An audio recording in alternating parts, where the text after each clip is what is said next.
Welcome to our webinar on the 8th annual Hacker-Powered Security Report. I'm Alice Collins. I'm a Senior Manager of Corporate Marketing at HackerOne, and I'm also the author of the Hacker-Powered Security Report. Today I have with me Will Capsio. He's a Senior Solutions Engineer at HackerOne, and he's joined me to discuss the report's key findings. So first, we encourage you to get your questions ready, as we're going to spend the second half of the webinar answering them. Feel free to jot down any questions that come to mind in the Q&A panel as we discuss the findings. We'll work to get to as many questions as we can at the end of the discussion. This session will also be recorded and emailed to you afterwards. The discussion will take around 15 minutes, so we'll have loads of time for your questions. First of all, I'll just provide a brief overview of the Hacker-Powered Security Report. It's now in its 8th year, and this report gathers insights from the global community of security researchers and organizations to engage with them through bug bounty programs. It analyzes trends and vulnerabilities, security practices, and the evolving landscape of cybersecurity to help organizations better understand how to protect themselves. With the rise of artificial intelligence, this year's report is focused on the implications of AI in security research and vulnerability management. Will, I think it's time to get started. Are you ready? Absolutely. Let's do it. Great. So one of the standout findings this year is how researchers and security professionals view AI both as a risk and an opportunity.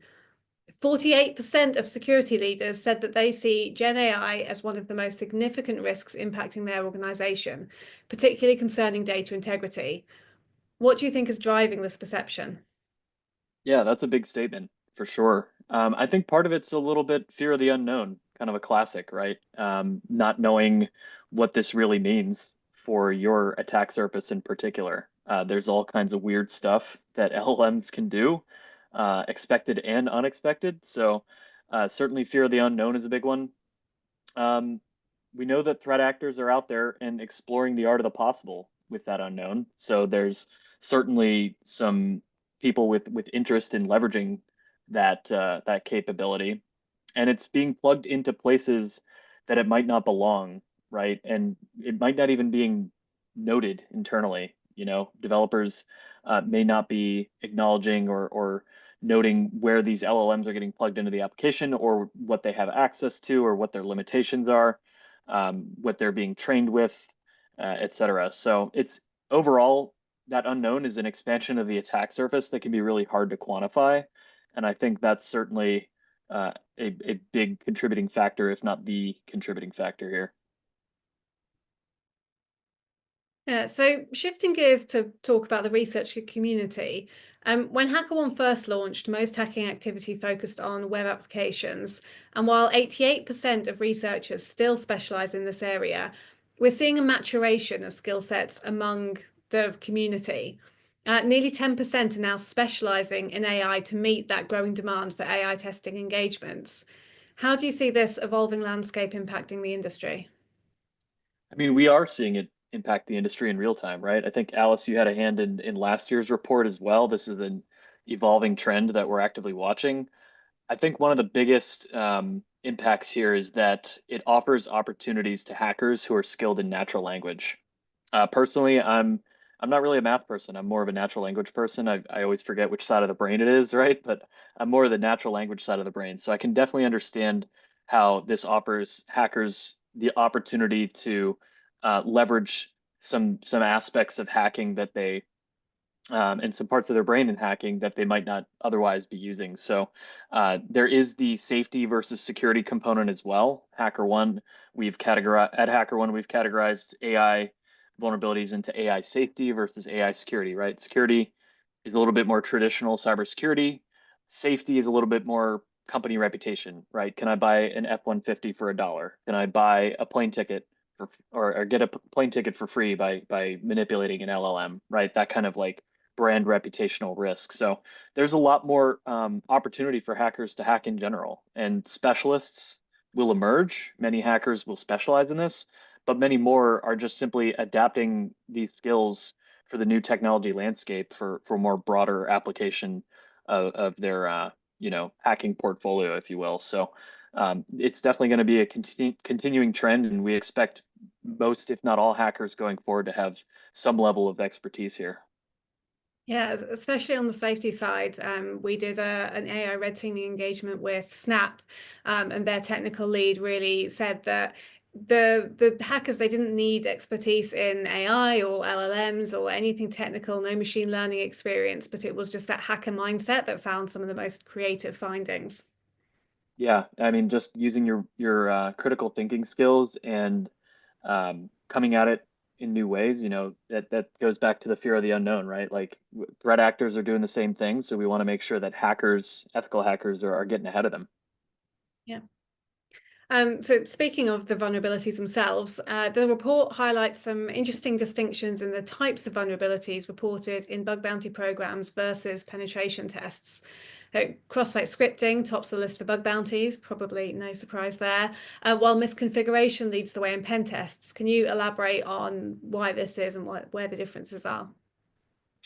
Yeah, absolutely. I think this really speaks, even in a more general sense, to the OWASP top 10, which is a common foundation for pen test methodologies, right? Versus HackerOne's own top 10. We do an analysis every year on the top 10 weaknesses across the HackerOne platform, which is largely bug bounty and disclosure. And we've seen and highlighted that there are slight differences in these methodologies. Um, Cross-site scripting is common in bug bounties due to usually broader scope and more creative approaches. Misconfigurations in pen tests being a top finding can reflect things like systemic review processes, right? Checklists is what pen tests are commonly using. And these different methodologies of testing yield different findings. It's why we advocate for all kinds of testing here at HackerOne in a defense in depth type of model. And pen tests are usually focused on compliance and configuration type stuff. Bug bounties can really excel at finding edge cases, going really deep, getting creative, understanding the application and the attack surface intimately. And just as a side note, HackerOne pen test, we like to say, is trying to blend both, really. A lot of our pen testers that we have on our bench are experienced bug bounty hunters, and they have both that bug bounty and that pen test experience that they can utilize. And our methodology tries to blend these two approaches as well, trying to give you the best of both worlds. So definitely a lot of value in testing in different styles, and that's definitely borne out in the data as you see here. Um, so a lot of the most security resilient organizations have refined their engagement with the researcher community. A lot of them are using bug bounty and pen test. The report notes that high impact programs, which we categorize as a program that receives high and critical vulnerabilities, 30% of their reports are high and critical. Those high impact programs work with fewer researchers but achieve more impactful results. What does that say about collaboration here? Collaboration is always a net positive in bug bounty. We know that. We've seen that repeatedly. Hackers ask for it and it elicits terrific results. Ultimately, this is about quality over quantity. Whether it's collaboration or generating consistent engagement from the same hackers over and over. Internally, we call these anchor hackers for a program, hackers who are going to deeply understand your application and your attack surface and take time to do so, understand business context and all kinds of things that are going to lead to better results, right? It's better communication, it's targeted expertise. These are things that yield higher value findings in bounty programs. It's important when you're talking about the hacker community to focus on strategic instead of transactional relationships. Hackers want to feel heard. They want to be acknowledged for what they do well, right? They're people, and they ultimately want to feel validated. So it's really important to invest in hackers to build those personal relationships. That's where a lot of these terrific programs come from. Is that focus on quality of hacker over quantity.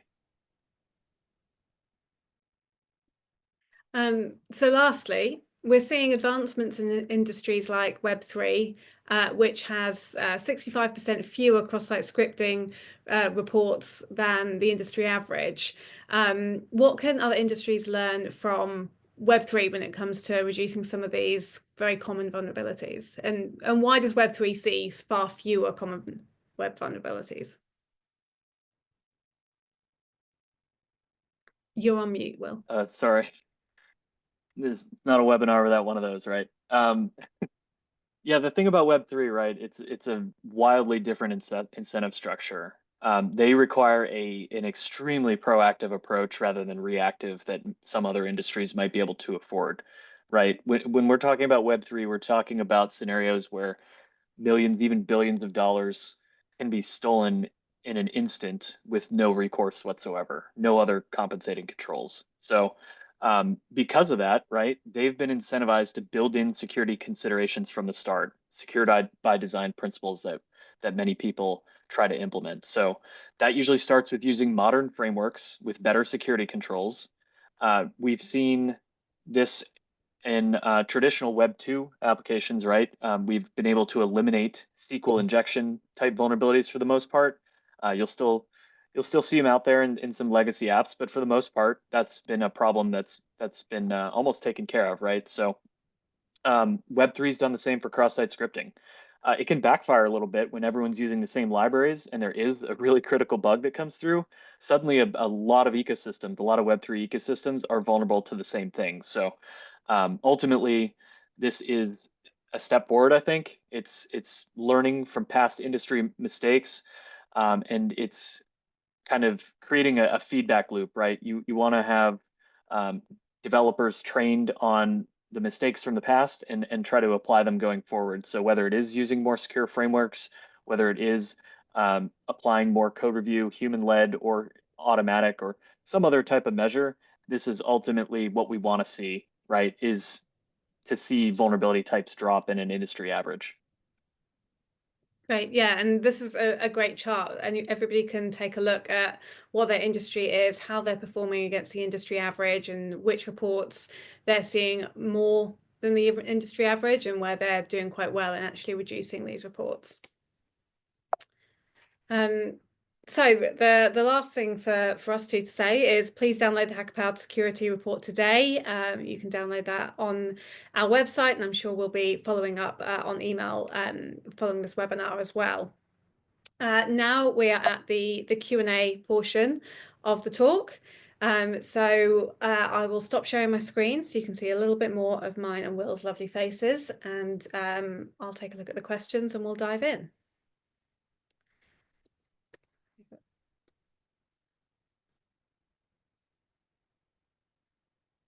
Okay, so here we've got a question about what specific actions can organizations take to better leverage the insights that researchers are giving them? Um, the specific actions, of course, are going to depend on uh, your industry, right? We do have a lot of data that's industry by industry in the report here, so I definitely encourage anyone to take a look at any of the specifics there. But more generally speaking, right, we have um, a lot of insights that you can action on that are really none of them are easy, right? There's no free lunch, but uh, things like responding to researchers quickly, making payments quickly if you are offering payments, um, all these kinds of insights that are designed to help you boost engagement in a program. Some of them can be really simple. Some of them can be a little bit more complicated. I would say in general, what you want to do, right, is remove obstacles to hackers and make it easy to come hack on your program. Ultimately, when you are trying to solicit hacking talent, there's a lot of ways as a hacker that you can spend your time out there. And you need to make sure that your program is the most as attractive as it can be, right? So whether that's making it easy to come and start testing right away, removing all kinds of onerous setup processes, whether it's enabling more features with some sort of trial version, whether it's enabling the testing of features that can be really tough, right?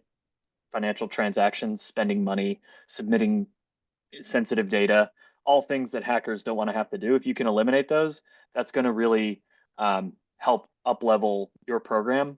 And a lot of the insights in the report are going to deal with exactly those problems, right? So ultimately, definitely recommend downloading the report and reading it. It's got a ton of specific insights, but at a high level, that's what you want to do. Great.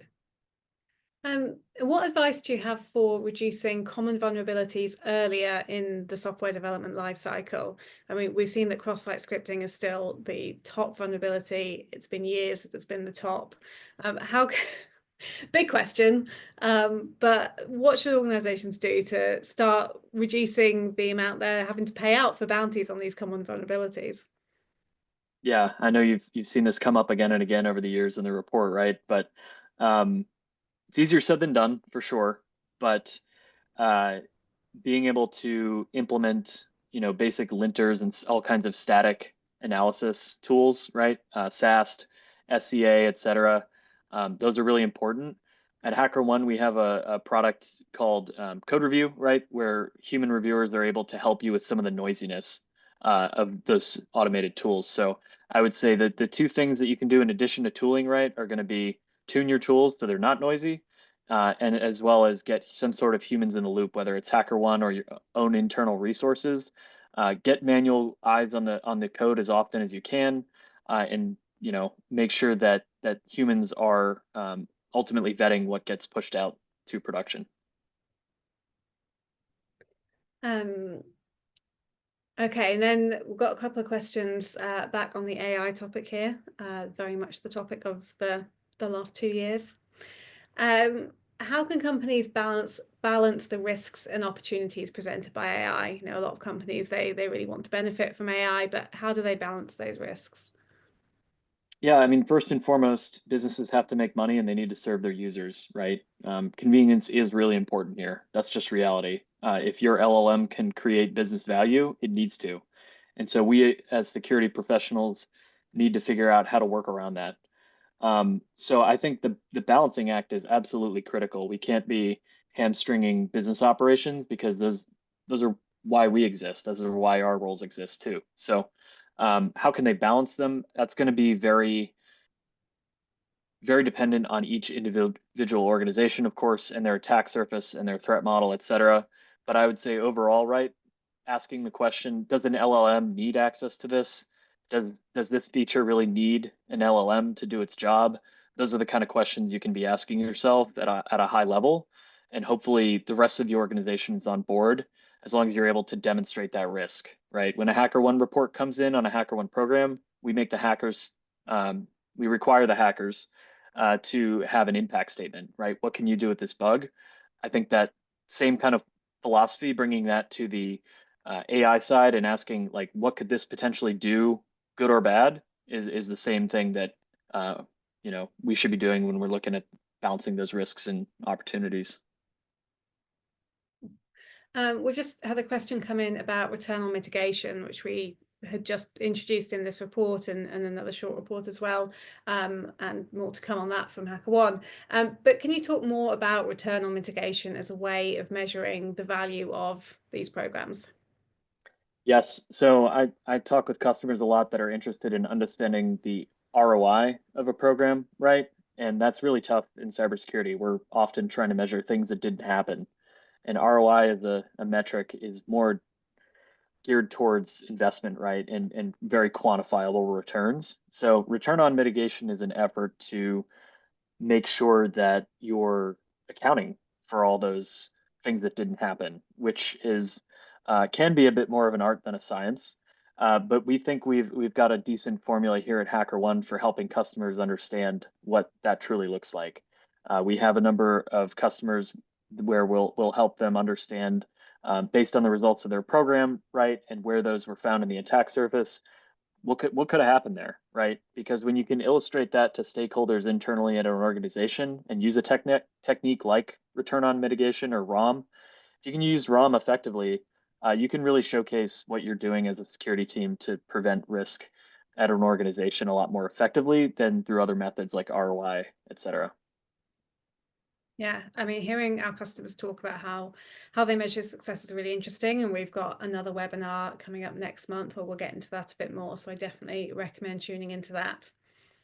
So now we've got a question about how someone can leverage the report to show their leadership the value of working with security researchers and getting buy-in is another question we see coming up quite a lot. Sure. I mean, the report itself, I think if you get those key takeaways together for leadership, right? That should showcase, similarly to ROM, why this matters. ROM will help you put a dollar value on it, right, which can really speak to leadership. But the report itself is where you can get the data, right? That begins with that evaluation. So, looking at the report and saying, hey, look at our industry. On average, they get these many critical vulnerabilities, this many high, this many low. They're usually in these weakness types, right? They have the same tech stack as us, so we're likely in a similar spot. We have similar controls in place. We have similar other testing measures, right?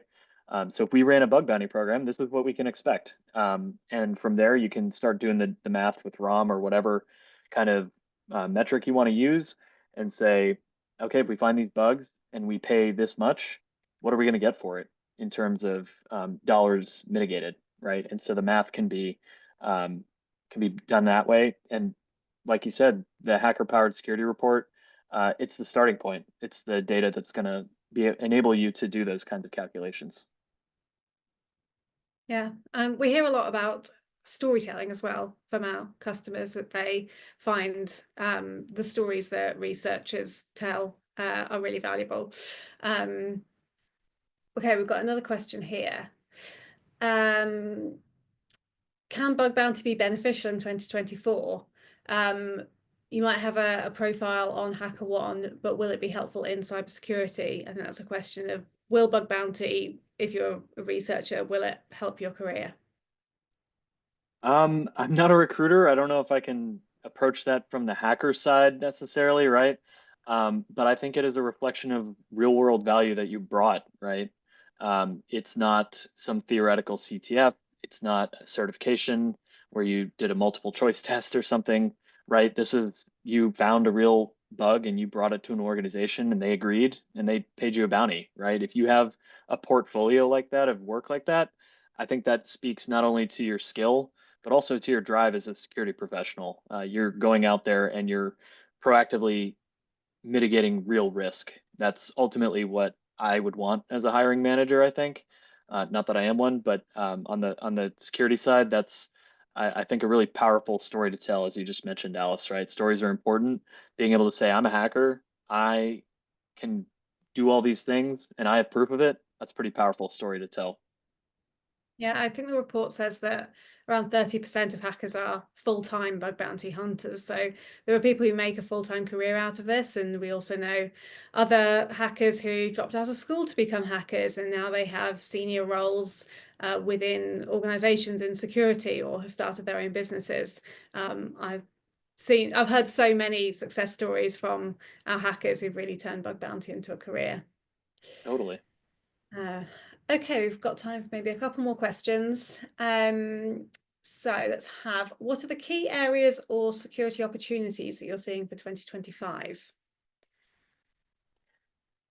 Key areas and opportunities. Well, certainly AI is a big opportunity. I think we've covered that one quite a bit. Web3 is certainly having a resurgence this year, and that might be another area of increased focus as well. Um, I think in terms of areas for risk, right?